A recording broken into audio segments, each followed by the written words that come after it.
oh.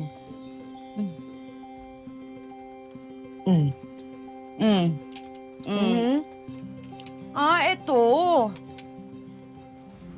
Ito gusto ko, all Talaga white. ba, ate? Wag yan. Wag yan. Yung pinakapangit pa talaga yung napili mo. Ano ka ba? Pinapili mo ko, tas ang dami mo sinasabi. Yan ang gusto ko kesa sa mga pinapasukat mo. Hindi, ate. Pumurma ka naman ng slight. Yung hindi ka laging nakapangkapitana, hindi ka laging nakapang-meeting. Yung medyo, yung pang-date. Ganun. Ako, pwede ba tigil-tigilan mo nga ako? Bakit? Malay mo. Sige na. Ayoko. Ano ayaw mo?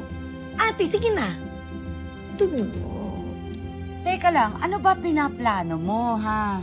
Wala akong pinaplano. Ano lang, parang gusto kitang gawing glamour.